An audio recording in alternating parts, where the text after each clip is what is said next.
Hey fly tiers, welcome back. I'm Matt, and thank you for stopping by the channel. Now this next pattern is the 5th one in our ringneck pheasant skin series. This was created by Daryl in Pennsylvania. Now his idea behind this was to create a marabou streamer with the attributes of a classic featherwing streamer. I mean, it's got a throat on it, he's got cheeks that are actually made out of the church window feathers from the pheasant skin. And he even added a little bit of flash. It's got a silver rib and then some crystal flash up inside the marabou. Now this pattern is a little bit challenging to tie, not because it's got any advanced concepts, but there's just a lot going on. So you kind of have to mind your proportions and be careful with the amount of material you put on or it'll just blow up on you. But I think this fly is going to look alive in the water. In fact, I'm going to try it out tomorrow on Big Hunting Creek here in Maryland. I'll let you know how it does, but I think Daryl has a winner with this pattern, and I think you are going to like it, so let's give it a shot. So there it is in the vise, Daryl Allen's primitive chicken. You can tell there's a fair amount going on in this thing. That's my first attempt at it. This is going to be my second one. We'll see how this goes. Maybe I can get it just a little bit cleaner. So I'm going to start off with a number 8. It's a 5XL streamer hook, and I'm going to use black thread. I'm using a 70 denier. Daryl used a 6/0, but I think you can get away with the thinner stuff if you need. So go ahead and take a base all the way back to the bend of the hook.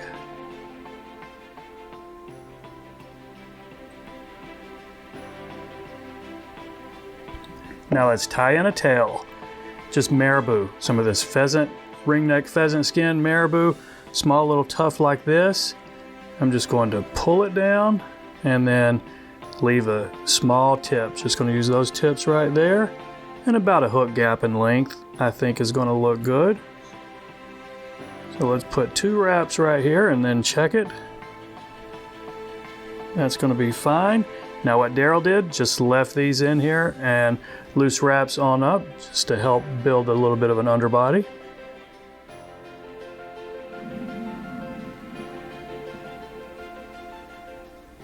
Okay, I think that's going to be fine right there. Let's snip off this excess. Now we're going to tie in an oval silver tinsel. A little bit closer to the front. Maybe 2 wraps right there. And then some cream yarn. This is a 3-strand yarn. I've split it and I'm going to just tie in one of the strands. You can tie in 2 if you want. I think 1 looked alright with this hook that's just a little bit smaller than the one Daryl may have used. So let's just capture this in, and I'm going to bring these back just along the top, open wraps just to bind it to the top of the hook.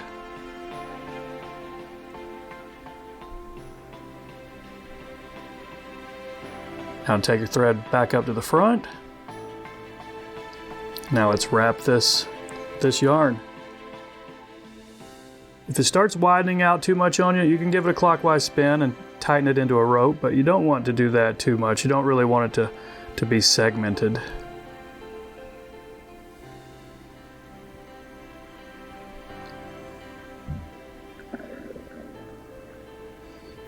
And you see what happened to me there? That yarn fell apart on me. So, well, let's see if we can recover. I'm going to just take a little bit, capture that back up here, and I'm going to capture in another one of these strands right here, and then we'll see if we can fix that. Might not be able to. Might have to scrap this video and start another one, but we'll see. Just going to take this back, and actually I can probably take it all the way back down and back up, and we'll see if it looks okay without getting too bulky on us.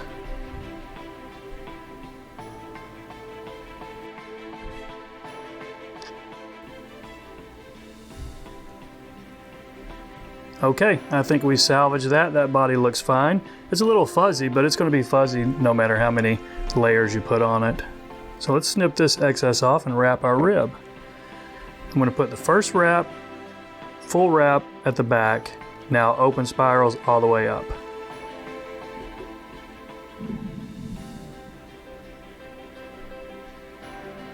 Now catch this off with 2 thread wraps up here. maybe 3 if you really need it.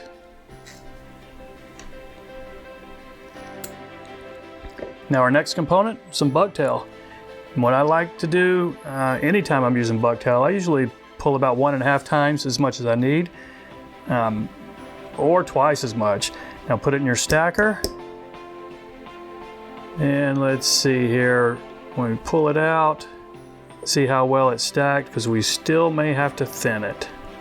So what I've done here, I'm just holding it by the tips, and I'm going to grab the ends and then pull out some of the shorter hairs. And that will thin it probably by 1/3, maybe even by 1/2. So let's capture this throat in right here. The length, a little bit past the point, maybe to the bend of the hook. And I'm only going to capture this with 2 wraps. That first wrap is a pinch wrap, and then the second one. Now, if it's sticking a little bit too far off the hook and you need it to come down a little bit, what you'll need to do is just a medium wrap right there to pull it in a little closer maybe, and then you can get a tight wrap or 2 right here before snipping it off. So let's go ahead and snip the front of this off. And I didn't mention, but on the head up here, you want to be fairly economical with your thread wraps, because we've got a lot of components we're going to be catching in. And the first one of these is a marabou wing. It's kind of here's a big tuft of marabou. You might want to lick your fingers and then pull it together. It will just kind of hold it like that. Measure your length about to the back of that tail. And I'm going to catch this in right here. Take my thread back 1 maybe. I'm going to catch it in here with a pinch wrap, and then 1 more. So that marabou is in there with only 2 wraps right now. I'm not going to snip it off yet. I'm going to tie in my crystal flash. So I've got 2 strands of crystal flash right here. What I'll do, I'll grab it underneath the thread and then just lift it up on top of the thread. Now here's a trick. You might want to pull it a little closer to you, because the thread will naturally spin it around. So it's a little closer to me on my side. Now I'm going to put 2 fairly tight wraps right here. Now that marabou is caught in with 4 wraps, and the flash-a-bou, the crystal flash, is only caught in with 2. But the marabou is secure enough that I can go ahead and snip this. Get in here and cut this as close as you can without snipping that flash-a-bou. Okay, I think we can work with that. Now take your next piece of marabou, about the same size. That flash is getting all over on me, but we'll take care of that. So 1 more piece of marabou right here, and do the same thing. Lick your fingers and get it stuck together. We're going to capture this in about the same length, just right there on top of that first one. And I'm going to do this with 2 wraps as well.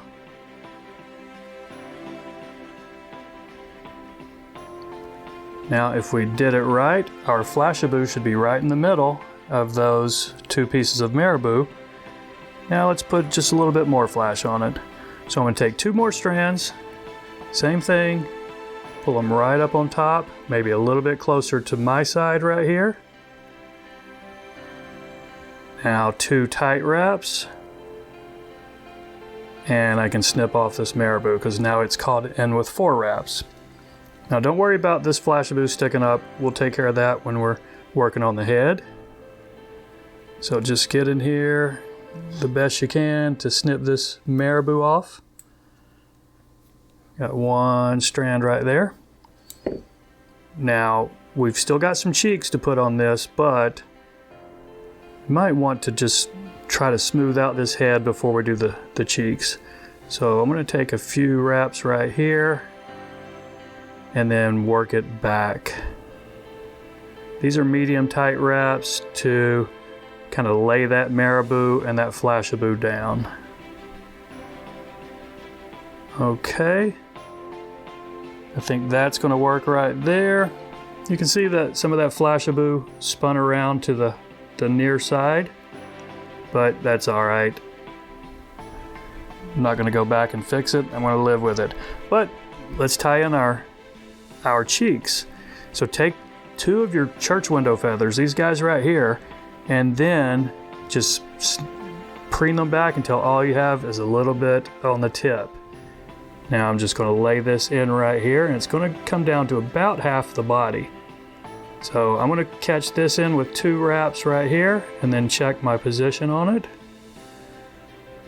That one, I think that's a little high, so let's just adjust it right there. Still a little high. Now low. So there we go. That's getting a little bit better right there. So slight adjustment right there and a tight securing wrap. And we can clean this up just a little bit more in a second, but let's do the other one. So I'm gonna do the same thing with one of these feathers on this side.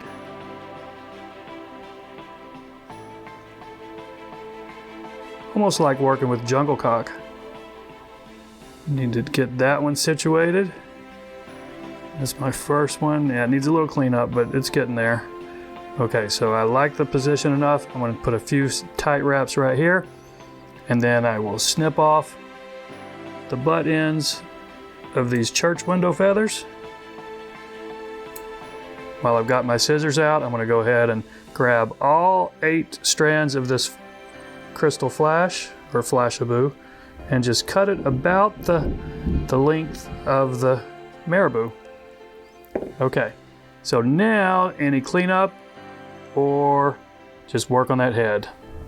So I think I'm going to take my thread right back up to the eye and then build this ramp all the way up. And it's a streamer, so you don't want a tiny head.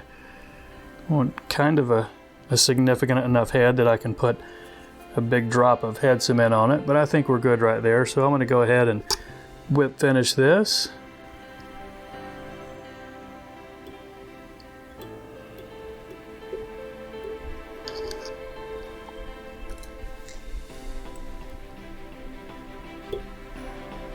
And a drop of head cement, and Daryl's primitive chicken is done. So you can tell it's a fair amount going on with those 2 tufts of marabou on top and the crystal flash and then the cheeks. So just be careful with your thread wrap so you don't get your head too big. Overall, I think this is going to be a pretty fishable fly. I think it's going to look pretty good through the water. So that's it, my friends. I appreciate you watching. Y'all take care, and we'll see you next time.